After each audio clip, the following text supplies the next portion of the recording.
Cześć, nazywam się Klara i miałam okazję robić staż w Parlamencie Europejskim w Brukseli.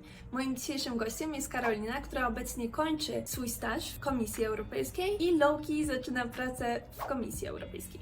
Parlament Europejski i Komisja Europejska są to dwie z największych instytucji europejskich. Instytucji, ciał i organizacji pod Unią Europejską jest bardzo wiele, także bardzo wiele z nich ma programy stażowe.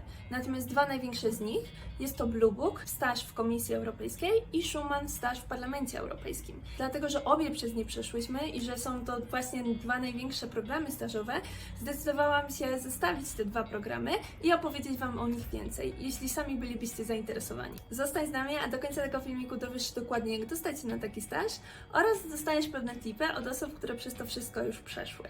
Zapraszam do wstrzymania, wzięcia herbatki i czegoś do notowania, ponieważ mamy dla Was sporą dozę informacji, które same chciałybyśmy wiedzieć przed rozpoczęciem naszych stażów.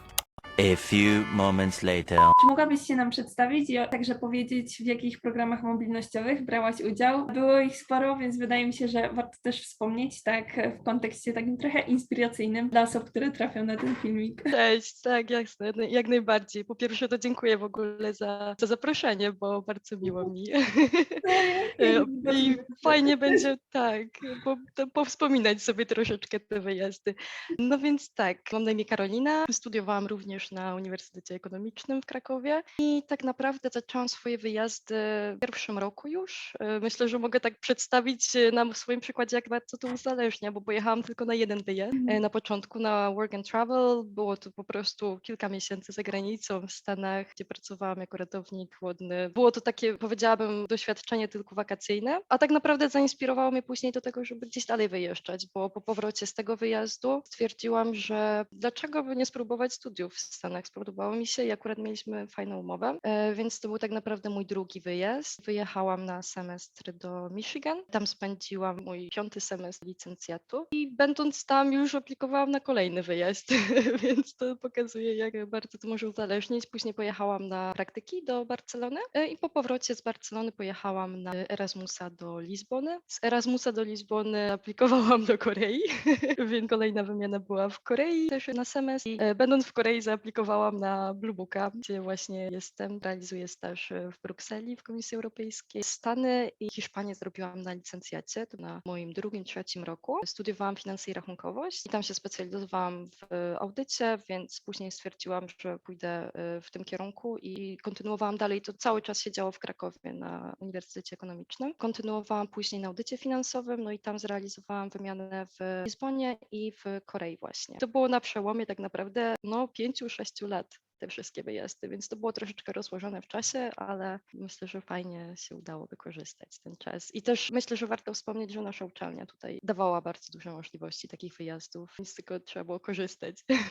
Jest zdecydowanie. I w ogóle tutaj razem z Karoliną właśnie jesteśmy oryginalnie z Uniwersytetu Ekonomicznego w Krakowie. Ja na razie skończyłam licencjat i magisterka przede mną. Natomiast już przechodząc do tematu filmiku, gdzie odbyłaś swój staż i kiedy? Właśnie tu chodzi o instytucję europejską, a w jakim unicie? Nie wiem, jak to jest dzielone w Komisji Europejskiej. W jakich miesiącach twój staż się odbywa, bo jeszcze trwa? Zaskoczeniem tutaj dużym nie będzie, jako że po audycie to wylądowałam w audycie. Zaczęłam w marcu, kończę staż w tym miesiącu. Jestem dokładnie w dyrektoracie, który się nazywa Internal Audit Service i my się zajmujemy tak naprawdę audytem wewnętrznym w innych dyrektoratach Komisji Europejskiej, ale także w agencjach. Także bardzo ciekawe doświadczenie związane też z moim kierunkiem, także bardzo się cieszę. Szkoda, że tak krótko, ale...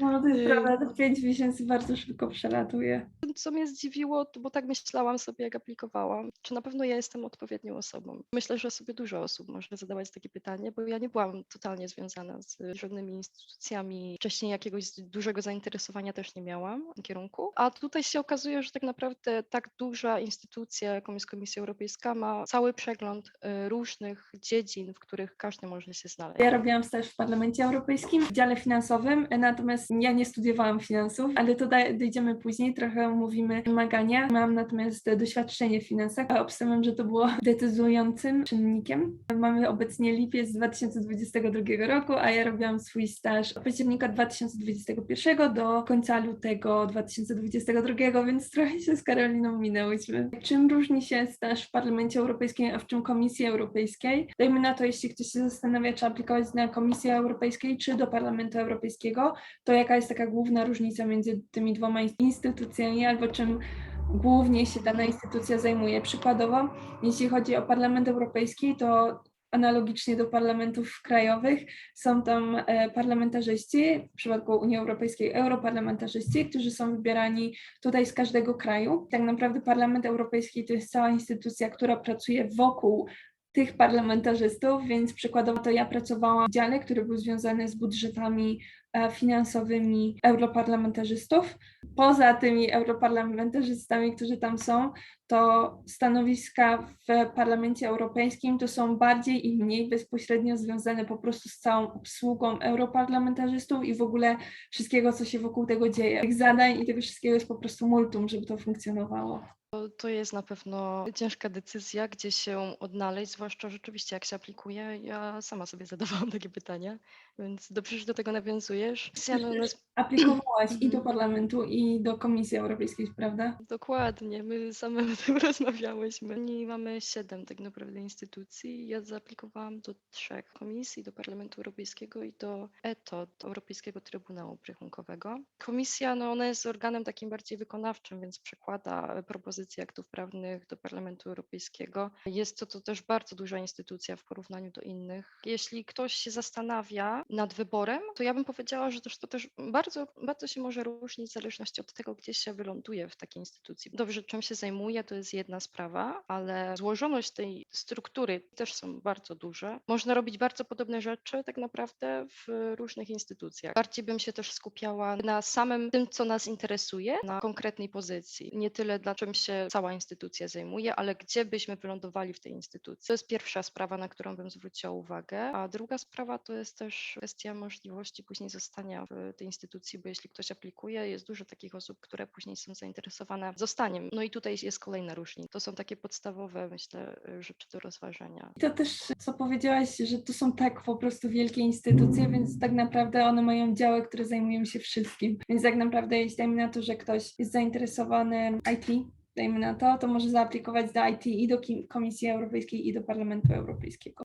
I też chciałam jeszcze powiedzieć, jeśli o tym stażu, o którym tu mówimy, bo tutaj tak, mówimy o Blue Booku w przypadku Komisji Europejskiej, mówimy o staży Schumana w przypadku Parlamentu Europejskiego. Na przykład jeśli chodzi o Parlament Europejski, jest też możliwość stażu z posłami, czyli bezpośrednio stażu przy jakimś pośle, europośle, natomiast to jest coś zupełnie oddzielnego, a więc aplikując na staż Schumana nie ma możliwości aplikowania na staż u jakiegoś europosła, na te staże już trzeba aplikować bezpośrednio do europosłów i nie ma jakichś konkretnych dat, to można nawet spontanicznie zaaplikować, zajmniej na to do jakiegoś europosła. Jak wyglądał w ogóle proces rekrutacyjny? Muszę tak zacząć. Jeśli chodzi o Parlament Europejski, wyglądało to tak, że złożyłam aplikację, a później za wszystkich osób, które złożyły swoją aplikację, są osoby wybrane, które są tak zwane shortlisted. Shortlisted możesz być pierwszą osobą na tej liście, która została shortlisted, a możesz być 10. osobą. Nie bardzo dostajesz informacje na temat, czy jesteś tą pierwszą osobą, czy 10., więc nie wiesz, na ile prawdopodobne jest to, że cię zatrudnią. Po byciu shortlisted dostaje się informacje o interview, natomiast to też nie jest odnośnie każdego limitu. Ja mam znajomych, którzy dostali ofertę stażu w Parlamencie Europejskim, a nie mieli żadnego interview, co też jest możliwe. Ja osobiście miałam interview, a po interview dostałam informację, czy się dostałam, czy się nie dostałam. Ja w tym przypadku dostałam informację, że się dostałam i po prostu już człowiek się nastawia na przyjazd do Brukseli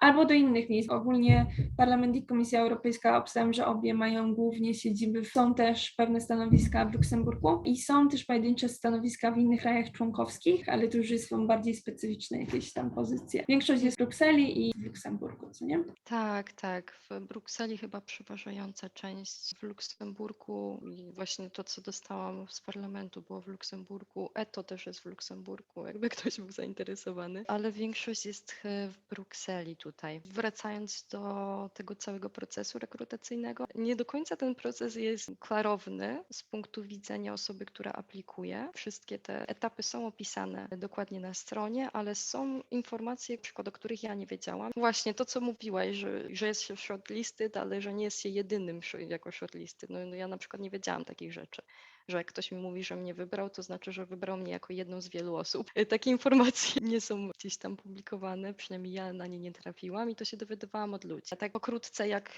tutaj wygląda ten proces, jeśli chodzi o Blue Booka, no to po pierwsze on jest dłuższy. I jeśli ktoś jest zainteresowany wyjazdem, to ja polecam się trochę wcześniej zainteresować, żeby nie przegapić sobie tych terminów. I tak, pierwszy etap rekrutacji, wypełnienie aplikacji. I może się wydawać, że to jest wypełnienie zwykłego formularza, a tak naprawdę to jest jeden z najbardziej istotnych etapów, bo to, co się zawrze w tej aplikacji, ma tak naprawdę bardzo duże znaczenie na późniejszych etapach. Po wypełnieniu aplikacji otrzymuje się informacje o tym, czy przeszło się tak zwany eligibility check, czyli sprawdzane są takie podstawowe wymogi. Po otrzymaniu takiej informacji wysyła się wszystkie dokumenty, które dokładnie potwierdzają to, co zawarliśmy w tej aplikacji. I to też jest bardzo ważny etap. Trzeba wszystkie dokumenty dosłać, w przeciwnym wypadku jest się po prostu dyskwalifikowanym. Dopiero po przesłaniu tych dokumentów ponownie jest wszystko sprawdzane, co znowu zajmuje trochę czasu. Dostaje się później informację, czy wszystko jest w porządku. Jeśli tak, to w tym momencie dopiero informacje o profilu zostają przesłane do bazy danych i tam ląduje się w tej bazie danych. Później dyrektoraty agencji kontaktują się z nami i ostatecznie wybierają kandydatów. Ostateczna oferta ląduje przed naszymi oczami gdzieś tak na miesiąc przed rozpoczęciem stażu. Także to jest taka, myślę, generalna różnica, to co wspomniałaś, że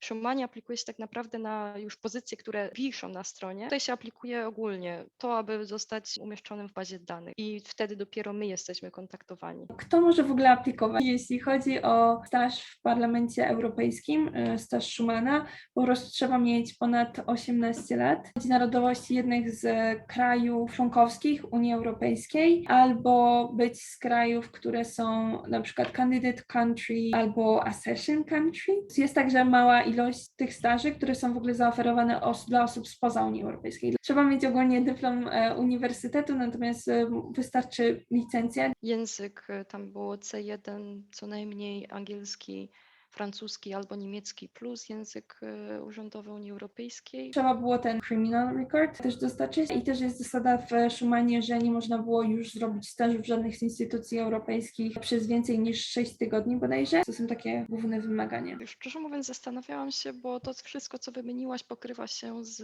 Blue Bookiem tak naprawdę. Też wiem, że na przykład na Blue Booka na ich stronie jest taki fajny test, można sobie wypełnić.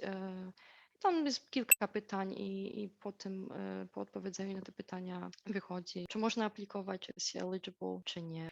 I nie ma też limitu wiekowego, co wydaje mi się też jest ważną informacją. Po prostu można spotkać osoby naprawdę w różnym wieku, w różnym etapie ich kariery. Wydaje mi się warto wspomnieć, jakie są w ogóle daty aplikacyjne na każdy z tych programów. Jeśli chodzi o Parlament Europejski, staż można rozpocząć albo w październiku do końca lutego, albo w marcu do końca lipca. Daty aplikacji są kolejno w maju i w październiku. Jeśli chodzi o Blue Booka, no to tutaj jest podobnie, jeśli chodzi o te sesje, bo to się tak samo rozkłada. Przez październik do końca lutego i później kolejna sesja rozpoczyna się w marcu do końca lipca. No a jeśli chodzi o terminy aplikacji, właśnie tak jak wspomniałam, to jest dla tej sesji, która się rozpocznie w marcu, to jest na przykład teraz, czyli lipiec, sierpień. Dla sesji październikowej to jest w styczniu, czyli dla marca lipiec, sierpień, dla października styczeń na aplikację. Kolejną kwestią to jest pytanie, bo już z paroma osobami rozmawiałam, które pytały mnie o staż w parlamencie, że ludzie zadają pytanie,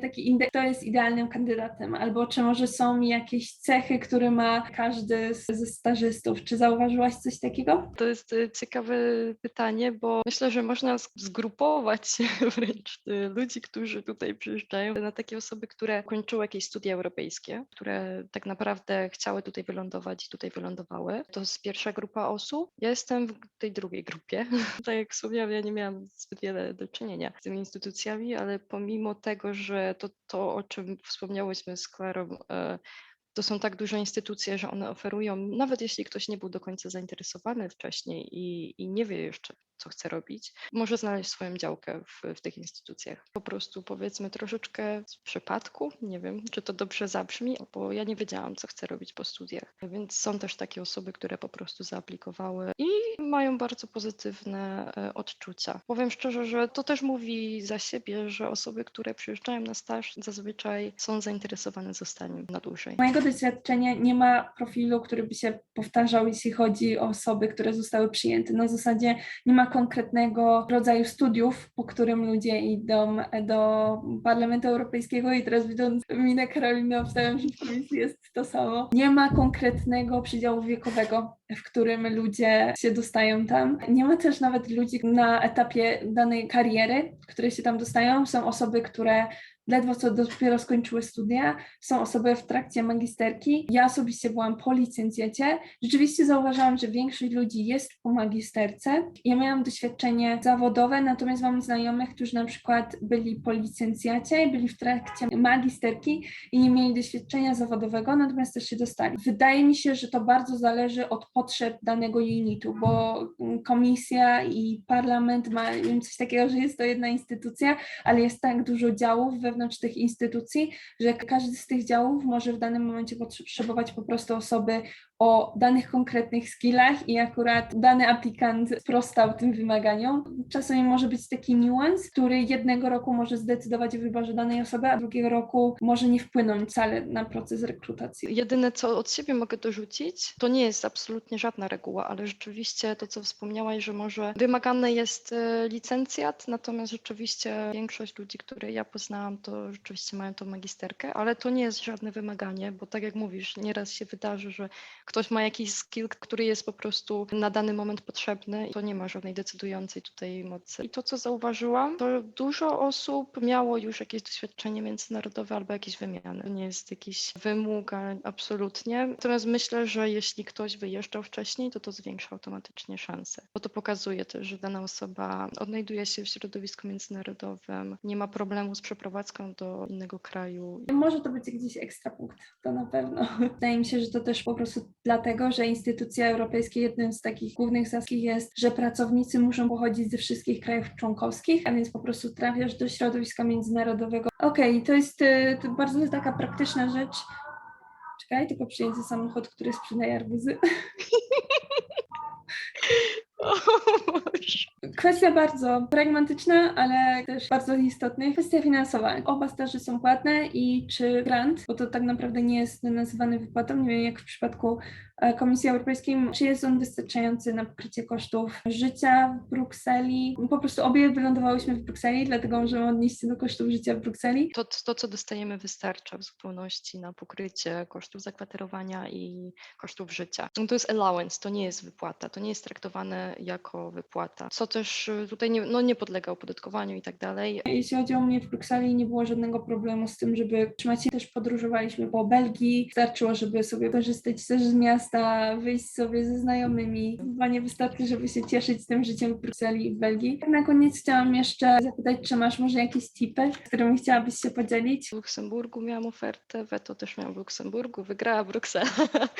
Myślę, że podobne czynniki. Pierwsza sprawa, no to wydaje mi się, że jednak doświadczenia międzynarodowe tutaj miały spory wpływ. Tak jak też mówiłaś w Twoim przypadku, gdzieś tam się pytali, dopytywali o wymiany, wyjazdy. A jeżeli chodzi już konkretnie o Bluebooka, to tutaj myślę, że też kilka takich kwestii, jeśli chodzi o aplikację. Bardzo istotne jest to, co zawrzemy w tej aplikacji. To są jedyne informacje, jakie mają o nas osoby, które widzą nasz profil. Ma znaczenie tutaj wybór dyrektoratów, bo w przypadku aplikacji na Bluebooka wybiera się 3 dyrekcje albo agencje. Zazwyczaj no to będą się kontaktowały z nami te dyrekcje, które tam zawarliśmy, co nie jest ułam, ale co chcę powiedzieć to, że do niektórych dyrekcji jest się łatwiej dostać, do niektórych jest się ciężej dostać. I nie wszyscy o tym może wiedzą, ale rzeczywiście tak jest, że czasami jest przepaść pomiędzy jedną dyrekcją a drugą. Też miałam publikacje, wiem, że to też jest mile widziane. Trzeba w tych aplikacjach tak naprawdę zawierać jak najwięcej informacji. Jeśli chodzi o aplikacje, to myślę, że to pomogło, a jeśli chodzi później jeszcze o dalszy proces rekrutacji, no to w przypadku Bluebooka po znalezieniu się w tym rejestrze. Jest też taka praktyka kontaktowania się bezpośrednio z